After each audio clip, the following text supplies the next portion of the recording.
Hello everyone, dear students, आज हम Gauss theorem की एप्लीकेशन स्टार्ट करने जा रहे हैं। इससे पहले हमने गॉस थ्योरम पढ़ी थी और गॉस थ्योरम का प्रूफ किया था और उसके बाद कूलम्स लॉ को डिराइव करके देखा था बाय यूजिंग गॉस थ्योरम। आज हम गॉस थ्योरम की एप्लीकेशन यानी कि इसका एक तरह से यूज़ कि ये कहाँ कहाँ इस्तेमाल होती है उसको स्टार्ट करें। पहली एप्लीकेशन, इसमें सबसे पहले क्या करा है कि एक इनफाइनाइट एक लाइन ली है चार्ज की। ये एक लाइन है जिसके ऊपर ये चार्ज जो है, यूनिट पॉजिटिव चार्ज जो है वो बिखरा हुआ है। ये एक थिन वायर कह सकते हो आप, इसे चार्ज की लाइन कह सकते हो। इसको कवर करने के लिए हमने इसके ऊपर एक सिलेंडर बनाया है। बीच में एक तार है, तार के ऊपर क्या है, पॉजिटिव चार्ज इस पर बिखरा हुआ यूनिफॉर्म है जो कि,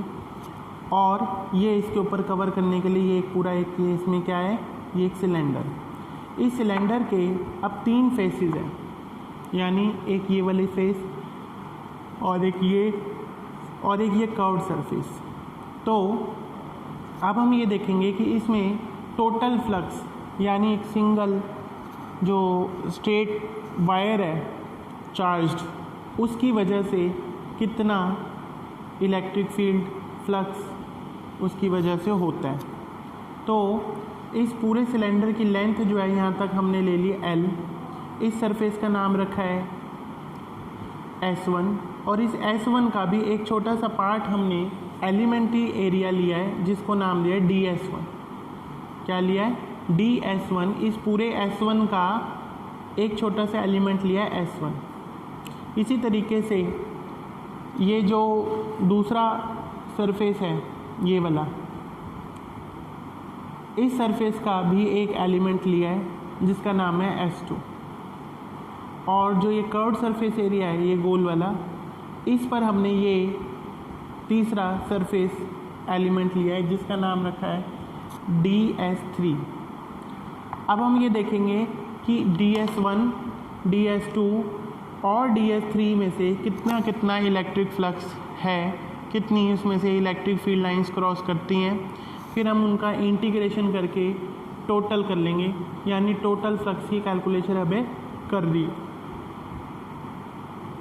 उसके लिए अब हमने पहले डायग्राम में देखा कि जो S1 जो सरफेस एरिया है उस पर इलेक्ट्रिक फील्ड की डायरेक्शन कैसे होती है, आउटवर्ड, और नॉर्मल जो डलता है एरिया पे वो क्या डलेगा, बार की तरफ, क्योंकि ये टेढ़ा है, ऐसे कॉपी पे बना हुआ पर ऐसे कैसे खड़ा है ये ऐसे बिल्कुल, तभी ये आधी साइड इसकी डॉटेड बनाई कि ये वर्टिकली खड़ा है।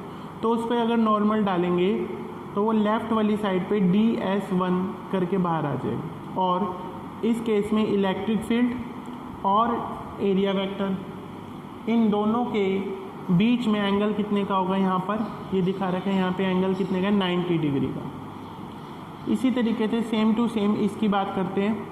DS2 जो एरिया है, DS2 एरिया में नॉर्मल जो है वो किधर आ रहा है, इस तरफ राइट साइड को बाहर की तरफ, और इलेक्ट्रिक फील्ड फिर से कैसी है, अपवर्ड, यानी नॉर्मल। ठीक है। फिर उसके बाद है तीसरा सरफेस एरिया DS3। DS3 जो है उसका नॉर्मल एरिया वेक्टर जो है वो भी ऊपर की तरफ है और इलेक्ट्रिक फील्ड भी ऊपर की तरफ है, यानी इन दोनों में एंगल जो है वो कितना रहेगा, 0 डिग्री।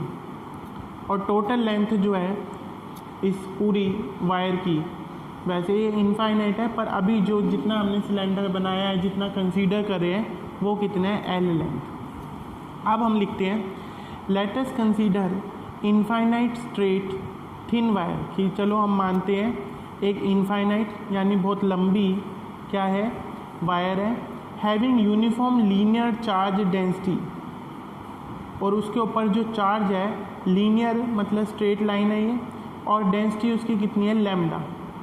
डेंसिटी का मतलब ये होता है कि चार्ज पर यूनिट लेंथ, कितना चार्ज है और पूरी लेंथ के ऊपर डिस्ट्रीब्यूटेड है, उसे कहते हैं lambda is equal to Q upon में L।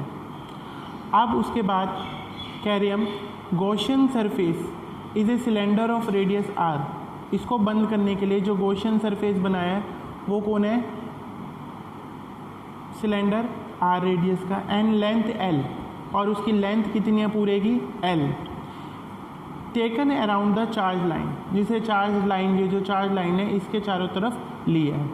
अब उसके बाद हम ये कहते हैं to calculate the electric field intensity at point P, कि इस P पॉइंट पर कोई भी P पॉइंट अगर हम यहाँ ले लेते हैं तो उस पॉइंट पर भी जो कि R दूरी पर हो, अगर कैलकुलेट करना हो तो गॉस थ्योरम के अकॉर्डिंग उसकी मैथमेटिकल फॉर्म लिखेंगे जो कि किसके बराबर होगी, E dot ds equal to Q upon epsilon naught, और Q जो है वो इस फॉर्मूले से कि लीनियर चार्ज डेंसिटी कितनी थी, Q अपॉन L, तो यहाँ से Q की वैल्यू अगर निकाले ये L लेफ्ट में मल्टीप्लाई होगा और Q की जगह हमने क्या रख दिया यहाँ पे lambda L by epsilon not, ये किसकी वैल्यू आ गई, E डॉट dx यानी फ्लक्स के टोटल की आ गई।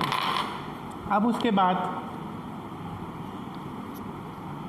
बाद हम ये कह रहे हैं कि जो फ्लक्स है इंटीग्रेशन जो है उसको हमने 3 पार्ट्स में खोल लिया।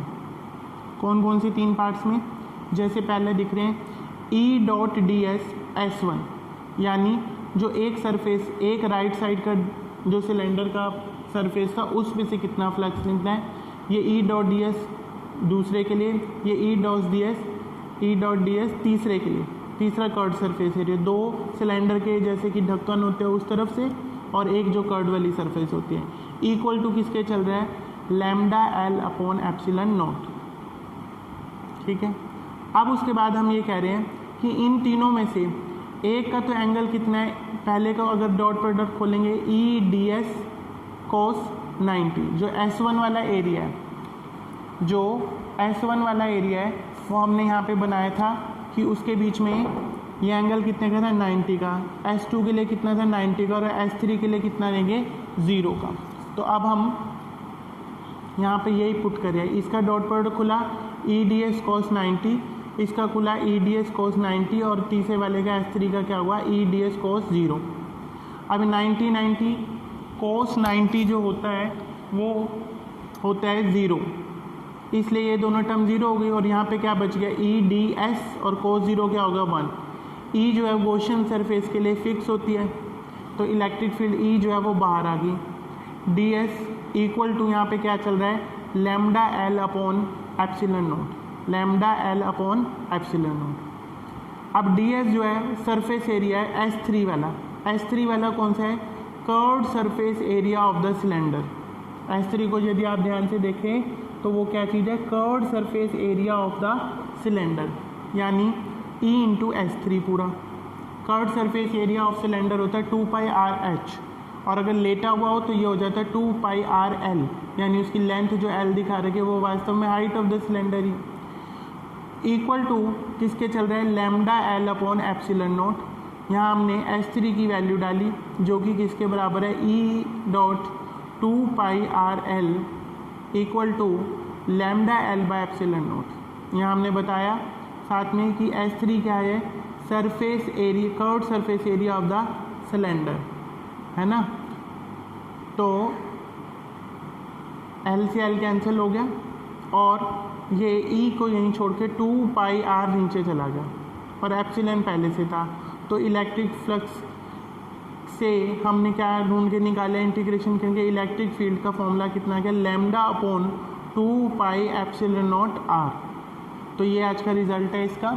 तो दोबारा देखेंगे इस डायग्राम को ही, अगर आपने अच्छे से किया हो तो आपको सारी चीज़ें, इसमें 3 सरफेसेस हमने लिए S1, S2 और S3, और तीनों में से देखना है कि टोटल फ्लक्स कितना निकल रहा है।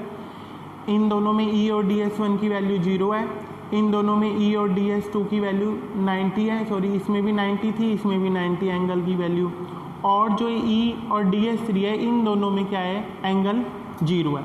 इसका जब इंटीग्रेशन हमने खोला तो 2 जगह तो क्या आया, 90 और एक जगह है 0, तो 90 वाले 0 हो गए और cos 0 हो गया 1। E कांस्टेंट था इसलिए इंटीग्रेशन से बाहर चला गया और क्या रह गया साथ में, ds और is equal to lambda L by epsilon naught. ds का integration total surface area, curved surface area 2πr/l, L से L कैंसिल हो गया, E इज इक्वल टू ये 2πr इसके नीचे चला गया, जो कि किसके बराबर आ गया, lambda upon 2π epsilon naught r। तो आज आप सभी बच्चे इसको अच्छे से कर लेंगे और आपको कोई भी दिक्कत आती है तो आप मुझसे फ़ोन करके या स्कूल में आकर के पूछ सकते हैं। Thank you.